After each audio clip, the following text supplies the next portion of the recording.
What's going on? It is Friday today. We've got Staffordshire on Sunday 70.3 and we've just come from our degree show.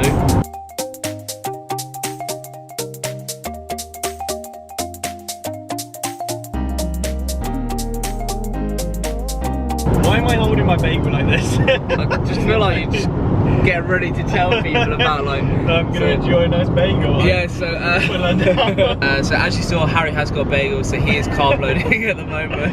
Yeah, I'm just eating a bagel. I got a plain old bagel because why not? I'm living the dream. Getting them carbs in. I'm eating a bagel because I'm eating a bagel just because I'm hungry. So we are travelling up to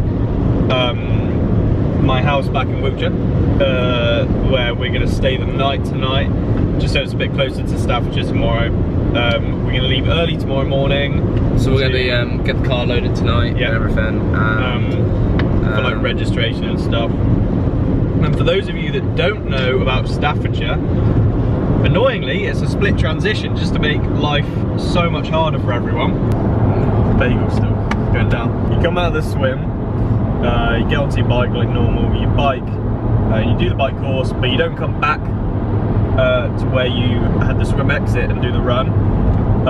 It's a different transition, it's actually in Stafford, and then you do the run around Stafford.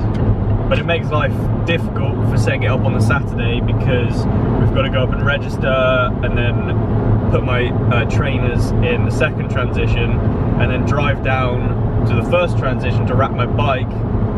And apparently I'm meant to do that between 8:30 and 10:30, which is not going to happen. So we're just going to turn up and they're going to have to be okay with it. I remember when we did Weymouth, they're kind of lenient on things like this.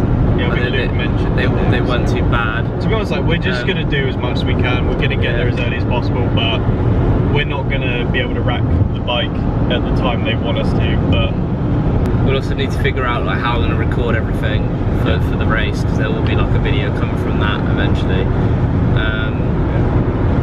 And I think that's it. So we're back home. We've cleaned the bike. We've sorted out shoes. So I've got these new shoes. I've tried them. This isn't going to be the first time I've tried the shoes, but second. But that should be fine. Nice new shoes though for the race. So they'll be nice and springy. We're gonna pack the car for tomorrow. It's gonna be an early morning. We're gonna have some supper. Slightly late, but oh well. We're gonna get a lot in. Full tank of diesel. Hurrah. Full tank of diesel. Hurrah. Okay, so we didn't record anything last night because we were pretty tired. Yeah, it got pretty late.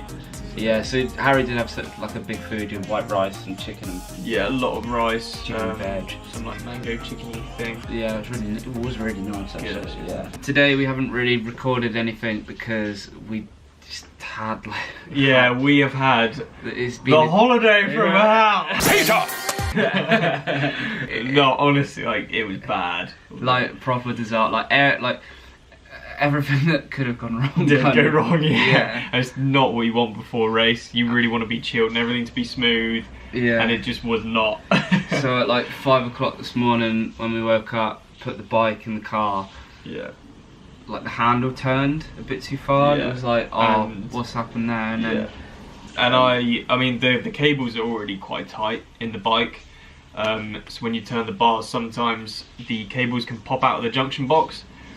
I realised that happened. I didn't realise the full extent of it though, so I took the bike out, plugged the cable back in, nothing was happening, like the Di2 junction box, no light was coming on, no shifting was happening. Yeah, so... And, I was not in a good mood, let me tell you that. This was like 5:30, yeah. Stood out of Harry's house, outside like the car, yeah. And it was literally like, I'm not going to be able to race today. Yeah, it's just because like, there's no bike shops open. Yeah, because like nothing, and so basically a lot of shouting happened. Yeah, and a lot of like freaking out happened. Yeah. And so then we came to the decision that we'll just take the bike. Yeah, and we'll find a bike shop when we get to Stafford. Yeah, so Harry's mum drove and we were both looking. Literally, that was the most silent car journey I think I've ever had. Yeah. I was not in a good mood. I think about 6 words were said for about tops. 2.5 hour journey. But anyway, we dropped it in to the Specialised Concept Store in Stafford. Yeah. Shout out to you guys. That was really good.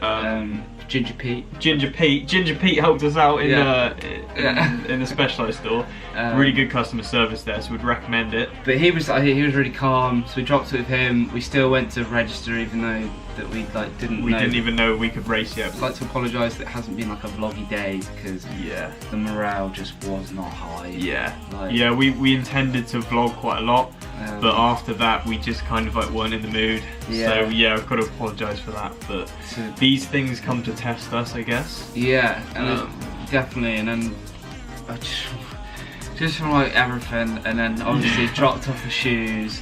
And then it was like, all right, everything we can do for the moment has been done. So then we went and had breakfast. Yeah.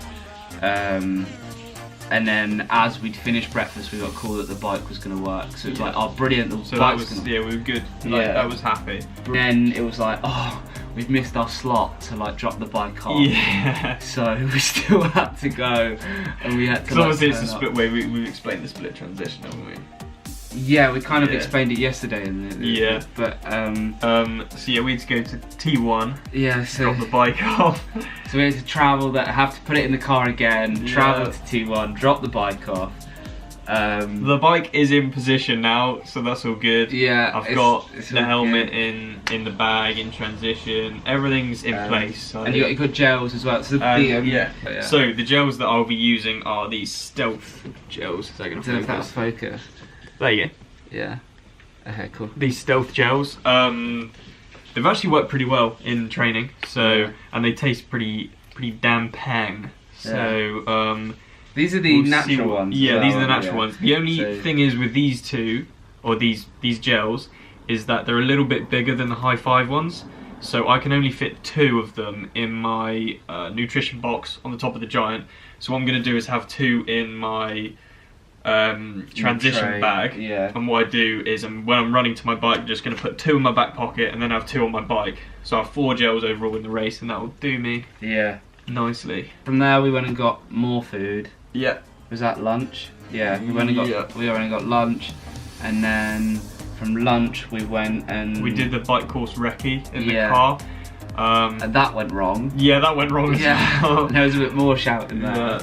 But basically Ironman, like everything's really organised on the day, but the day before some stuff really bad. Yeah, and the map you swap between Google Maps. I'll get it up in fact, and I'll try to show it. If anything, like you do need to spend a few days at the race venue just to get yourself ready for the race, and just so you know the area as well, because just doing everything on the day before, especially with a split transition, just means you're absolutely crazy the day before and you don't get any time to relax until, what is it now, like coming up to 7:30. You'll be looking at that, and then a second later you have to look at this one. Oh, it's terrible. And it doesn't move, and it doesn't say where any of the roads are, and like it's really frustrating in the sense of knowing where everything is. But that's now done. Yep. So all good. So everything's sorted now, and at the B&B. Yeah, it's coming up to 7:30. We're gonna go for supper soon. We got some booking at some Italian. Which should be good. Get some either pasta or pizza. Or you had pizza because calzone for lunch. Calzone for lunch. And you had your like flapjacks for breakfast because it's like important about the carb loading. I might have pasta. So you have pasta for dinner, which will be more carbs, and then that'll be basically it. Like it's not like your biggest meal in some sense should be 24 hours before the event. Yeah. Because it's like you don't want to go into the race feeling heavy and full, and like so when tomorrow morning you have your little breakfast again. Yeah. And then you'll be good to go. Yeah. So we're gonna wake up at probably set my alarm for 4:20 tomorrow. And I'll probably start breakfast at have breakfast at 4:30 because that gives me about that 2.5 hour window which I like to have my breakfast in. And then we have gel before you go in. Yep, I'll have one gel before I go in the swim. Normally 20 to 30 minutes before the swim start is about right. So then, like we said in the last video, that's like long enough for you to, because when you carb load, you have all these carbs and your body's all full, and then when you eat, your body needs, the 2.5 hour window is long enough for your body to absorb all the food without like disregarding all the food storage that you've already had. Yeah. And then this is such a short window, it won't affect the carb loading. Yeah. So it makes, there is like a science behind it in some sense. But yeah, literally all we've got to do tonight now is eat and then put those sticky race tattoos that I know you guys love on. Are we debating where you're going to put one of them? On my forehead. Yeah, just but yeah, we got an ideal location. We're about 3 miles from the swim start, so I don't think you can get much closer without camping. Unless it was glamping. Screw camping. Yeah. I do not want to do that. Yeah. Okay, and I think that's it. I think that's about it. So next video will be the race video. Yeah, so that will be the actual race, and obviously this will come out too late, so we'll probably put something on Instagram. We're quite good at Instagram, to be fair, so if you want to keep up with us, then definitely do check out our We'll try and keep up to date with the Instagram stuff. Yeah, and that's more like if you want to follow us, if we go to races, we'll say what your number is, and then you can actually follow what Harry's like race. That makes sense. Follow what match you yeah, cool. And if you enjoy the video, give it a like. Yeah. If you haven't subscribed, so please subscribe and comment as always, because we always like to hear what you think of the video. And that's about it. Yeah, I think that's all good. So we'll see you in the next one. See you next time.